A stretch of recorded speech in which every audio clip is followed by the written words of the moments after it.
Hello friends, welcome back to my channel মিলির cook house with blog. I hope তোমরা সবাই খুব ভালো আছো। আমি বহুদিন পর একটা রেসিপি তোমাদের সাথে শেয়ার করতে চলেছি। আশা করছি রেসিপিটি তোমাদের খুব ভালো লাগবে। আমি আজকে একটু নতুন ধরনের বোয়াল মাছের একটা রেসিপি রান্না করে তোমাদের দেখাবো। এই দেখো কত বড় বড় বোয়াল মাছ এনেছে দাদা বাজার থেকে। আর এই রেসিপিটা আমি রান্না করেছিলাম গ্রামের বাড়িতে গিয়ে। কিছুদিন আগে আমি গ্রামের বাড়িতে গিয়েছিলাম, তখন কিন্তু এই রান্নাটা করেছি। যেহেতু আমি অনেক দিন যাবত তোমাদের সাথে কোনো রেসিপি বা ব্লগ শেয়ার করছিলাম না, তো এই ভিডিওটা কিন্তু আমার মোবাইলেই পড়েছিল। তো আজকে দেখে ভাবলাম না, এই ভিডিওটা আমি তোমাদের সাথে শেয়ার করি। আশা করছি তোমাদের খুব ভালো লাগবে। তো দেখতে থাকো। আর খুব ভালো করে মাছ কিন্তু ভালো করে নুন হলুদ হালকা গরম জল দিয়ে ধুয়ে নিয়েছি। তারপর হলুদ আর সামান্য নুন দিয়ে ম্যারিনেট করে নেব। ম্যারিনেট করে 10 মিনিট রেখে দেব। তারপর কিন্তু মাছটা ভেজে নেব।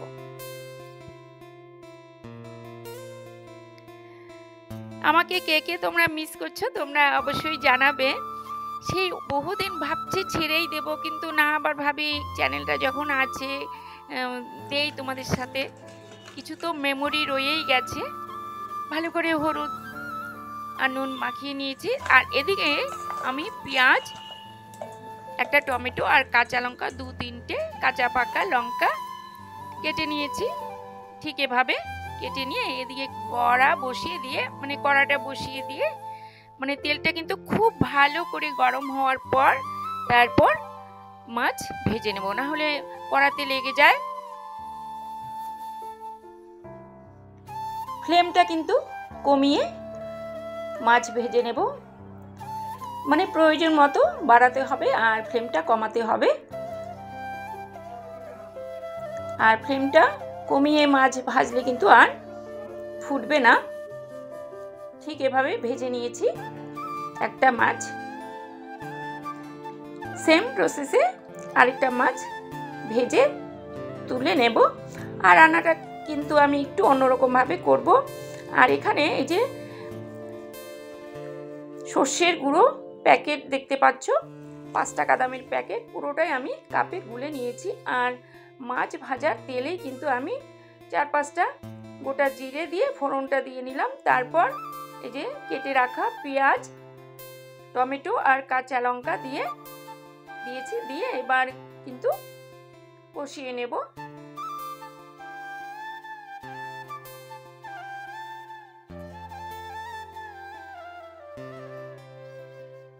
এবার দিয়ে দিলাম হলুদ গুঁড়ো, 1/2 চামচের একটু কম করে দিচ্ছি। সামান্য জিরের গুঁড়ো, এবার ধনের গুঁড়ো, সব একদম 1/2 চামচের কম করে করে দিচ্ছি। যেহেতু রান্নাটা আমি একটু অন্যরকম করে করছি, সেটা তোমরা দেখো, ভালো লাগবে। এই যে গরম মশলা একসাথেই সব দিয়ে দিলাম।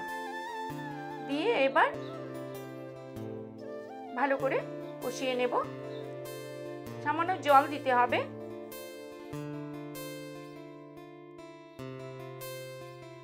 এবার দিয়ে দিলাম স্বাদ মতো নুন।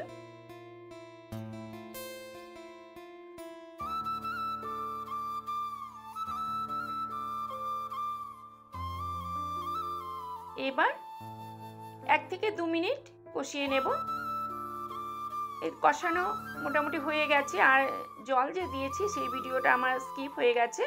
তোমরা কিন্তু সামান্য মশলা দিয়ে সামান্য জল দিয়ে কষাবে। এবার দিয়ে দিলাম ছোট বাটিতে 1 বাটি জল।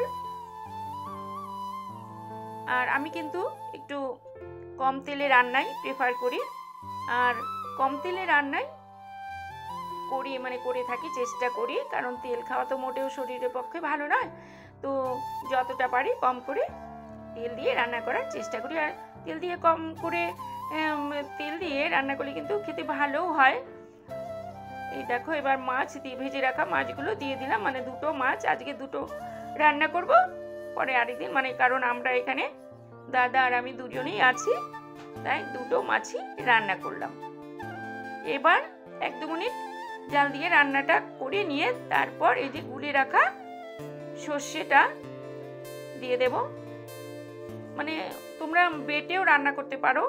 তো আমার এখানে শিলনোড়া নেই, তো আমি এই সর্ষে গুঁড়োটাই রান্না করছি। আর সর্ষে দিলে যেন একটু তেতো হয়ে যায়, তাই বেশিক্ষণ জাল দেওয়া যাবে না, মানে ফোটানো যাবে না। তারপর দিয়ে দিলাম কাঁচা তেল, মানে সর্ষের তেল 2 চামচের মতো দিয়ে একটু ঢাকা দিয়ে 1 মিনিট ফুটিয়ে নেব, তাহলেই কিন্তু রান্নাটা আমার কমপ্লিট হয়ে যাবে। এই দেখো রান্নাটা হয়ে গেছে। গ্যাসটা অফ করে দিয়ে এবার কিন্তু একটা থালায় সার্ভ করে নিলাম। তো কেমন লাগলো তোমাদের এই রেসিপিটা বোয়াল মাছের? আশা করছি ভালো লেগেছে।